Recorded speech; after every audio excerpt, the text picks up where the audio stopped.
Sean todos bienvenidos a este curso de eclesiología que vamos a tener.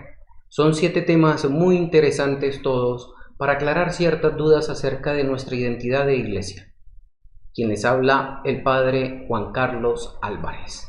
Antes de dar inicio, les invito para hacer oración. En el nombre del Padre, y del Hijo, y del Espíritu Santo. Amén. Le pedimos a Dios Todopoderoso para que sea Él quien nos envíe su Santo Espíritu, para que nos comunique las palabras que Él quiera darnos a conocer, para que nos aclare esas dudas, esas interrogantes, que sea este Santo Espíritu quien nos siga iluminando, que nos siga guiando y nos siga moviendo para alcanzar algún día la salvación eterna. Todo esto lo pedimos en nombre de nuestro Señor Jesucristo, tu Hijo, que contigo vive y reina, en la unidad del Espíritu Santo y es Dios, por los siglos de los siglos. Amén. Eclesiología. El primer tema con el que vamos a dar inicio hoy es el tema de la eclesiología. Partiendo desde la comunidad de los discípulos y discípulas de Cristo, este va a ser el tema central del tratado de eclesiología. Interrogantes que podemos tener en este momento: ¿qué es la iglesia? ¿Cuál es su identidad? ¿Cuál es su misión? ¿Qué lugar ocupa la iglesia en el proyecto de salvación? ¿Quiso Dios la iglesia? ¿Qué diferencia existe entre la iglesia católica y las otras comunidades cristianas? Bueno, todas estas preguntas y muchísimas más son las que vamos a tratar de alimentar en el estudio de eclesiología. Eclesiología. El principal objeto de estudio de la eclesiología es la iglesia, entendida en la realidad que ustedes y yo vivimos hoy. Es decir, esa iglesia que vemos como la comunidad eclesial, como esa comunidad de discípulos misioneros.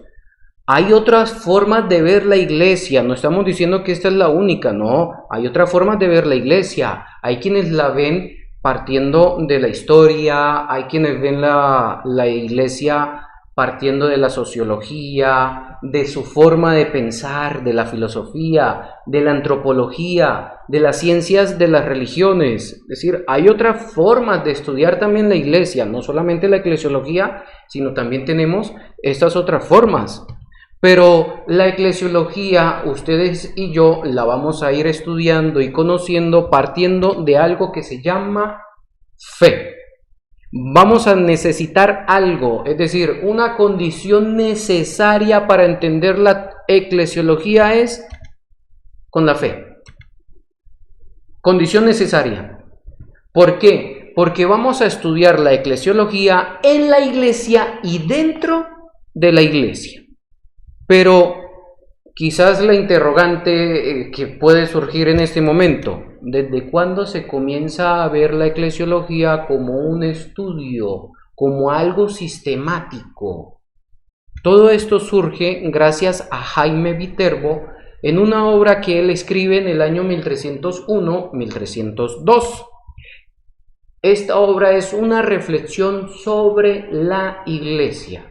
No queremos decir con esto que la iglesia no existía desde 1301 para atrás, no, sino que no había surgido esa iniciativa, esa interrogante del origen de la iglesia. ¿Por qué? Vámonos por etapas para entender un poquitico ese periodo desde la fundación de la iglesia con Cristo hasta el año 1301-1302 con esta obra, para entender los primeros siglos. En los primeros siglos no existía un tratado sistemático acerca de la iglesia, es decir, no había un estudio por partes acerca de la iglesia, porque existían otras problemáticas. Es decir, surge la iglesia, nace la iglesia, pero nacen otros problemas que se tenían que aclarar ciertamente y que la iglesia en su momento aclaró también. La eclesiología, que es nuestro tema de estudio, en los primeros siglos, la eclesiología era un estilo de vida propio, era algo que ya estaba vinculado, es decir, era una comunión entre los obispos y los fieles entre los fieles y los obispos. Era una comunión que se vivía en la celebración y en la Eucaristía. Aquellos creyentes que se reunían y se alimentaban de la palabra de Dios, se alimentaban del cuerpo y la sangre de Cristo en la celebración eucarística y de ese mismo compartir que se hacía. En estos primeros siglos, los padres de la Iglesia hacen reflexiones teológicas. Todo esto era cristológica. ¿Por qué? Porque Cristo era el centro. No era eclesiológica, no había un estudio sistemático de la Iglesia. El centro en ese momento, en esos primeros siglos, era Cristo. Aclarar quién era Cristo, quién es Cristo y todo lo que Él hace, nos enseña y toda esa misión que Él le deja a la Iglesia. Dentro de estas etapas nos encontramos también con la Edad Media. La eclesiología en la Edad Media no fue un tema recurrente en la teología. No, señores, porque si comenzamos a investigar, a leer, a buscar los escritos de esta Edad Media, de los principios de la Edad Media, nos podemos encontrar con la Suma Teológica escrita por Santo Tomás de Aquino en el año 1264. En esa Suma Teológica no hay ni un tratado sobre la Iglesia, no hay nada que nos hable acerca de la Iglesia, sí de otras realidades, sí de otras problemáticas, sí de otras dudas en ese tiempo, pero como Iglesia como tal, no. No había en esta Edad Media un estudio específico, sistemático de la Iglesia, no. Pero, aquí viene el pero, comenzaron a surgir los tratados apologéticos. ¿Qué movió a estos tratados apologéticos? Los cismas. El primer cisma, el de Oriente, año 1054, hace despertar un poquitico a la Iglesia. Con estos tratados apologéticos surgen unas respuestas, ya les decimos qué tipo de respuestas. Hubo otro cisma, el cisma de Occidente, en el año 1378-1418. Fíjense la fecha, 1378, ya fue después de la reflexión teológica de Jaime Viterbo, 1301-1302. El estudio sistemático de la Iglesia, eclesiología. En el cisma, o gracias a estos cismas, comienza a estudiarse y a darse a conocer la historia de la Iglesia, esa continuidad de las obras y la intención de Jesucristo. Tratados apologéticos que nos aclaran acerca de la historia de la Iglesia, no todavía como un estudio sistemático, es decir, como una eclesiología, pero sí nos comienzan a aclarar la historia de la Iglesia, esa continuidad de eso que hace, enseña y nos pide Cristo hacer. En la Reforma ya es el protestantismo quien obliga a la Iglesia a pensar sobre su verdadera identidad. Esto es en el año 1560. La Reforma reflexiona y demuestra la veracidad de la Iglesia. ¿Es cierto o no es cierto? ¿Es verdadera o no es verdadera? ¿Es la invención de un hombre o es Cristo quien comienza a llamar y a formar su Iglesia? Nos hace pensar acerca de la identidad de la Iglesia. La modernidad ya viene con otras problemáticas más de lleno, más de fondo, y comienza a verse ya una eclesiología apologética. Es decir, vamos a entender, a estudiar y a profundizar acerca de la veracidad de la Iglesia. Hay que demostrar que la Iglesia es verdadera, y lo hace partiendo de unas vías. La primera vía, la vía histórica, es decir, la historia, es ver el obispo de Roma como el legítimo sucesor de Pedro. Hasta hoy, ustedes y yo ya sabemos cuántos sucesores de Pedro hemos tenido. Por si no lo recuerdan, porque yo sé que lo saben, son 266. Esa historia de la veracidad de la iglesia, quién la fundó, a quién deja al frente y después de ese, quién trae esa continuidad, el legítimo sucesor de Pedro. La vía notaron 4 notas muy nuestras como iglesia, que no tiene cualquiera de las otras iglesias. No, esta es muy nuestra: la unidad, la santidad, la catolicidad y la apostolicidad. Y tenemos una tercera vía, la vía empírica, milagro moral. Es decir, esos signos divinos que confirman la trascendencia de Dios en la iglesia. Esos milagros que hemos visto en la iglesia por parte de Dios. En la modernidad es donde se demuestra la veracidad de Cristo. Sí, en la modernidad donde la iglesia es verdadera, sí. En la modernidad es donde Cristo es verdadero, sí. Todo esto comienza a demostrarse, y aunque no lo creamos, ese poco de interrogantes que podemos escuchar hoy, ¿existe o no existe Dios? Es en la modernidad donde surgen todas estas preguntas. Vaticano I. Vienen ya las primeras reflexiones como iglesia reunida. Concilio Vaticano I. La inefabilidad papal, el documento La Dei Filium, donde se da ya la plena jerarquía, autoridad del Papa, que todo lo que él dice en cuestiones de fe es verdadero, no es falso. Es en el Concilio Vaticano I donde surge el cierre de la iglesia frente al mundo. ¿Por qué? ¿Por qué se cierra? La iglesia en ese primer momento asume la actitud de defensa.